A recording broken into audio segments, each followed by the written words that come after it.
kaget, tapi kemudian Yosua mengancam Yang Mulia. Kemudian istri saya menyampaikan dia kemudian melakukan perkosaan terhadap istri saya. Saya tahu kapan kamu bohong, kapan enggak. Cerita kamu nggak masuk di akal. Kalian karena buta dan tertuli, makanya saudara tidak mendengar dan tidak melihat.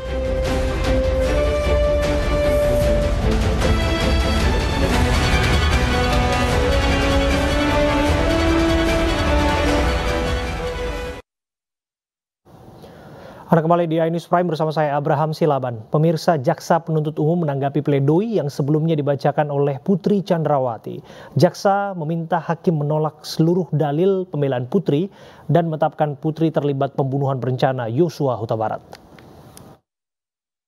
Penasihat hukum terdakwa Putri Chandrawati pada angka 23 dan 26 tidak perlu penuntut umum tanggapi karena telah termuat dengan jelas dan tegas dalam uraian analisa yuridis dalam surat tuntutan penuntut umum mulai halaman 455 sampai dengan halaman 584 bahwa dalam tuntutan penuntut umum terdakwa Putri Chandrawati dinyatakan telah terbukti secara sah dan meyakinkan melakukan tindak pidana pembunuhan berencana secara bersama-sama dengan dakwaan primer melanggar pasal 340 KUHP junto pasal 55 ayat 1 ke 1 KUHP. Tanggapan penasihat hukum mengenai sekalipun tim penasihat hukum berpendapat terdakwa tidak terbukti secara sah dan meyakinkan. Namun apabila majelis hakim berpendapat lain, kami perlu menyampaikan hal-hal yang meringankan yang sepatutnya diperhatikan dan dipertimbangkan oleh majelis hakim yang terhormat dalam memutus perkara pidana aku.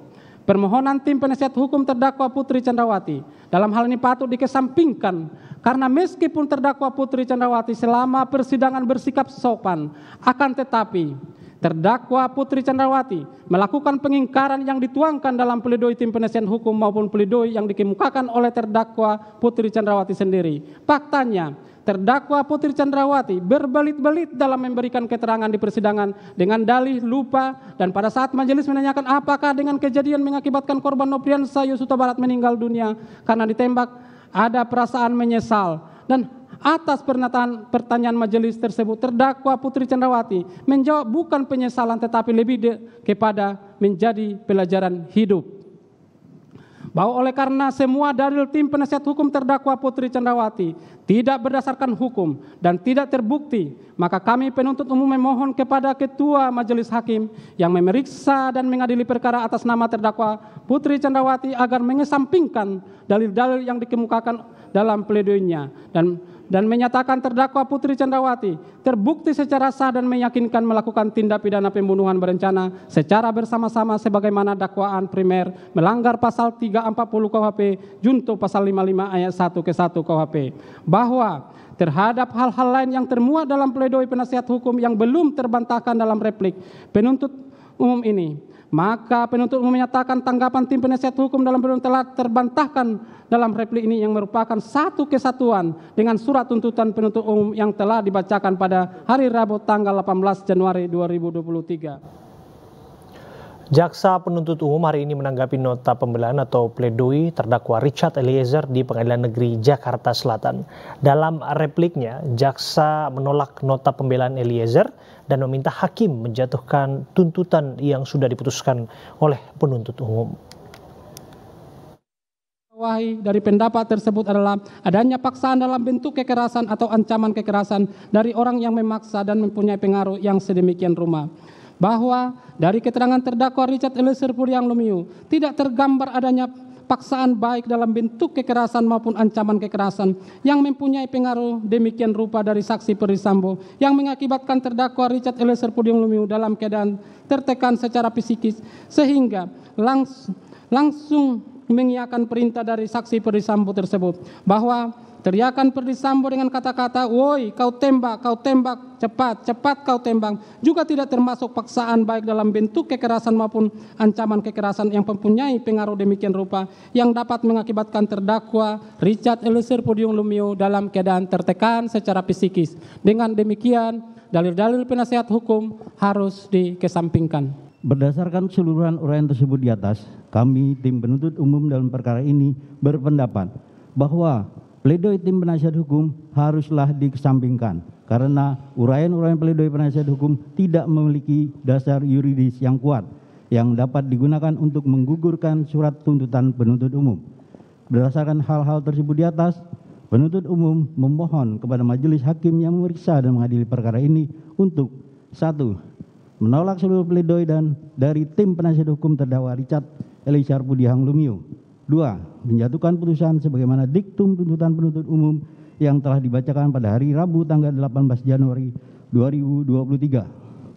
Demikian replik penuntut umum atas pledoi penasihat hukum terdakwa Richard Eliezer Budiang Lumiu yang telah kami bacakan dalam persidangan hari ini, Senin tanggal 30 Januari 2023. Selanjutnya, kami menyerahkan sepenuhnya kepada majelis hakim yang mulia untuk memutuskan perkara ini dengan seadil-adilnya. Kemudian kaget, tapi kemudian Yosua mengancam yang mulia. Kemudian istri saya menyampaikan dia kemudian melakukan perkosaan terhadap istri saya.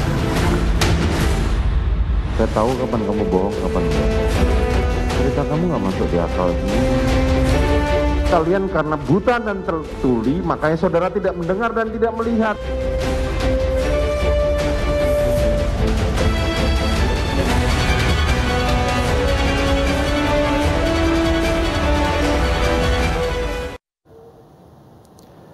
Pemirsa, pertemuan Jokowi dan Surya Paloh membuat isu kocok ulang Kabinet Indonesia Maju semakin hangat. Isu reshuffle memang terus berhembus cukup kencang, terutama setelah Nasdem mendeklarasikan Anies Baswedan sebagai calon presiden 2024.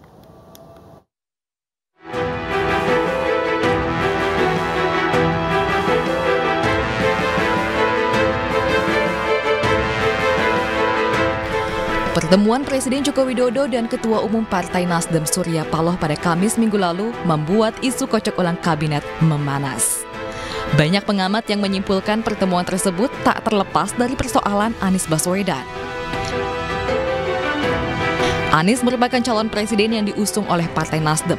Deklarasi yang dilakukan Nasdem pada awal Oktober 2022 seolah menjadi bola panas di kalangan partai koalisi pendukung pemerintah. Bahkan PDI Perjuangan terang-terangan mendesak agar Nasdem keluar dari koalisi. Pasalnya Anies dianggap sebagai antitesa dari Jokowi. Wacana reshuffle pun terus mengemuka semakin nyaring seiring kode-kode yang mengalir dari bibir anggota partai koalisi. Presiden Jokowi bahkan merespon sinyal kocok ulang kabinet dengan kode hitungan hari.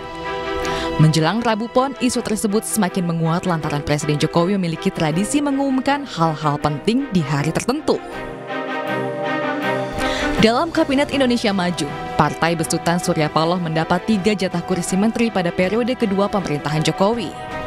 Ketiga menteri tersebut adalah Menteri Komunikasi dan Informatika Johnny G. Plate, Menteri Lingkungan Hidup dan Kehutanan Siti Nurbaya, dan Menteri Pertanian Syahril Yassin Limpo.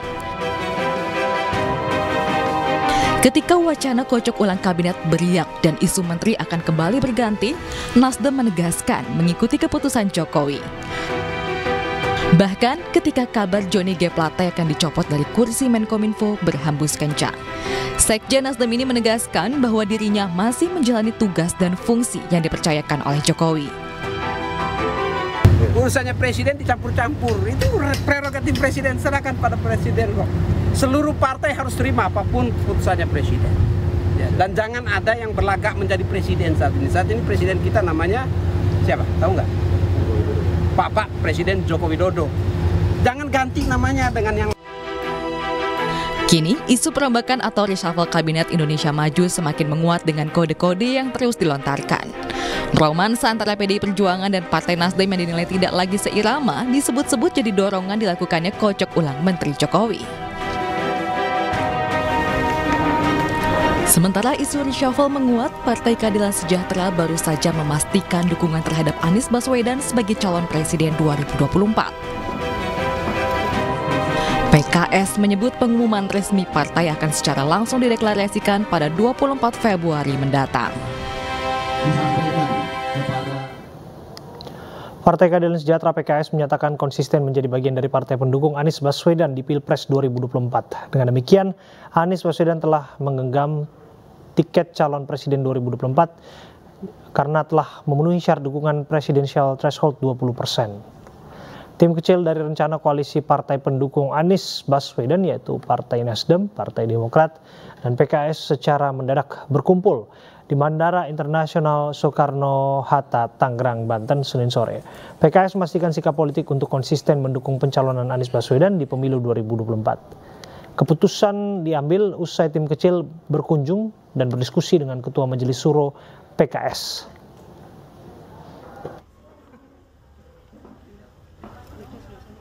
Menjadi bagian dari koalisi partai-partai pengusung Anies Rashid Baswedan tersebut di Pilpres 2024 sehingga koalisi ini memenuhi parlemen presidential threshold 20%. Kedua, PKS akan menyampaikan dukungan eksplisit organisatoris kepada Bapak Anies Rashid Baswedan sebagai Baca Pres 2024-2029 pada rapat Badan Pekerja Majelis Suro PKS yang bersamaan dengan rapat kerja nasional atau Rakernas DPP PKS pada tanggal 24 Februari 2023. Gubernur Jawa Tengah Ganjar Pranowo menyambut kedatangan Megawati Soekarno Putri di Semarang, Jawa Tengah.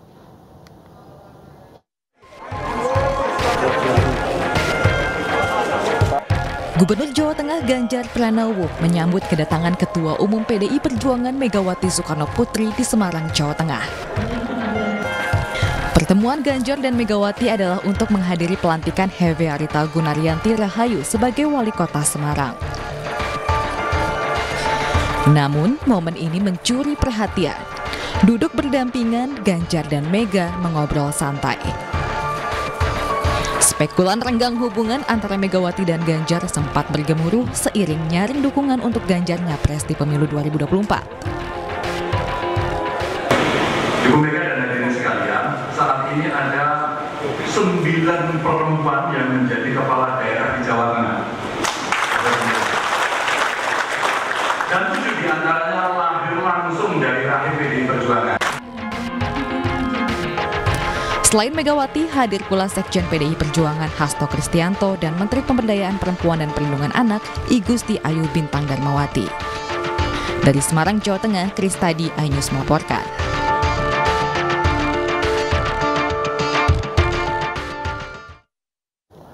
Polisi mengamankan 100 orang pasca kericuhan demo Aremania pada Minggu siang kemarin. Informasinya kami hadirkan untuk Anda saat lagi.